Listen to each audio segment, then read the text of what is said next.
Oh, there's so many yummy vegetarian options out there. You could try like lentil soup, veggie burgers, tofu stir fry. The possibilities are endless. All right, let's get right into it. Careful what you wish for, unless you add context. This hits home, right? We have all been there. You give an AI what you think is a simple command, a wish, really, and what you get back is, well, it's technically correct, but it's also completely useless. It's a massive headache for anyone out there actually trying to build reliable AI agents. So it turns out the solution isn't about trying to write some kind of perfect, magical wish. No, it's about building a better contract. And that's the core idea we're going to unpack today. It comes straight from a fantastic 2025 paper by Nir Cohen called Genetic Prompt Engineering plus Context Engineering. So to really get the solution, we've got to put a name to the problem first. And the paper, it frames this so well with this idea of the rogue genie. Now, think about this. The genie isn't evil or malicious. It's just literal. Dangerously literal. Let's make this real. Imagine you ask your AI agent, hey, summarize this new regulation for me. Seems like a simple wish, right? But what does the rogue genie do? It grants it. And you get back this giant wall of text. Sure, it's technically a summary, but it completely misses the most critical obligations. There are no citations. And let's be honest, it's pretty much unusable for any serious work. Does that sound familiar to anyone? And that right there is what the paper calls a rogue genie outcome. And this is the key part. The AI isn't wrong. It did exactly what you asked. The problem is it totally missed what you needed. It just didn't have the context to understand your actual intent. And that's what makes the results so brittle and just unreliable. Okay, so how do we fix this? How do we tame this genie? Well, here's the twist. You don't. Instead, you give it a playbook, a really, really good playbook. And that playbook is called the context stack. This is the absolute key to building agents you can actually rely on. Now, the key word here is precision. A context stack is not just one giant, messy prompt you throw over the wall. No way. Think of it as a highly structured, layered cake of information. And it's assembled just in time, right at the last possible moment for one specific task. The whole point is to give the agent exactly what it needs to know and absolutely nothing more. So this stack, it's actually made up of 7 distinct layers. You can really think of it as building the agent's entire universe for just a single task, from who it is all the way up to how it double-checks its own work. We're going to break these down into 3 simple groups. First step, layers 1 through 3. This is all about identity and awareness. It's the foundation. We're asking, what is this agent's core purpose? That's its system role. What just happened in the conversation? That's its working memory or conversation state. And finally, what specific facts does it need right now? That's the retrieval layer, which goes and grabs only the most relevant info. All right, next up, the middle layers. These are all about what the agent can actually do. We're talking about its capabilities and constraints. So what actions can it take? That's where we define its tools and APIs. But, and this is so important, how must it deliver the answer?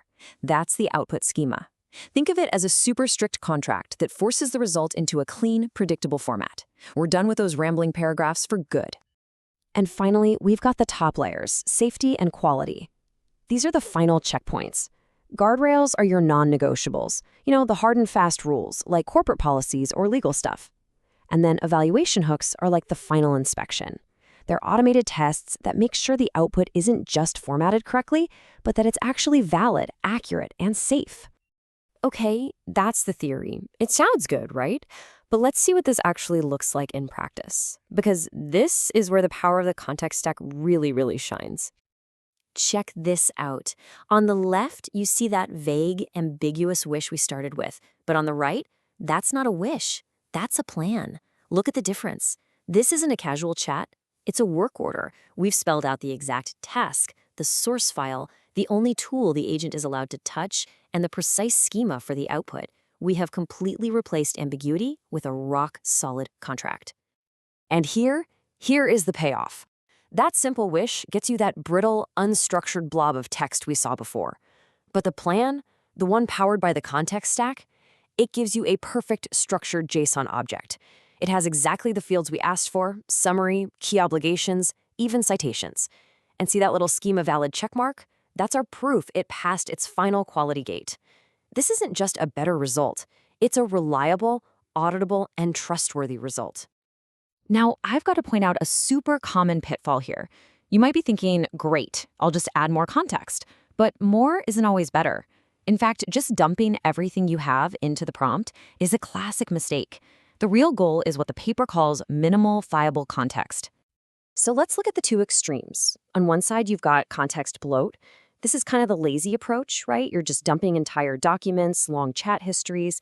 It's high cost, and you're forcing the model to search for a needle in a haystack. The alternative, the engineered approach, is minimal viable context. We're talking surgically precise retrieval, a pruned and relevant history, and those strict schemas.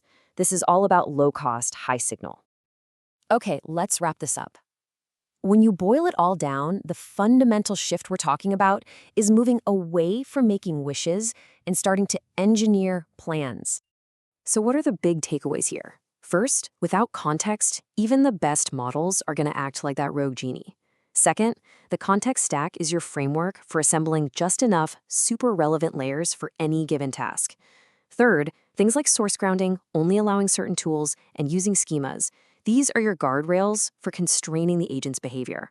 And finally, all of this disciplined engineering, is what turns an ambiguous wish into a plan you can actually trust. And you should know, this whole context stack idea is actually just one piece of a much bigger puzzle. It's part of a larger discipline the paper calls genetic prompt engineering, which, well, it basically treats agent design like a genome that you can evolve and version control. It's super cool, but definitely a topic for a whole other explainer. So that leaves us with one final big question for you. Think about the agents you're building right now. Is the prompt at their core a brittle wish, where you're just crossing your fingers and hoping the genie gets it right? Or is it a precise, auditable contract? Because really, the difference between those two, that's the difference between a cool prototype and a real production-ready product.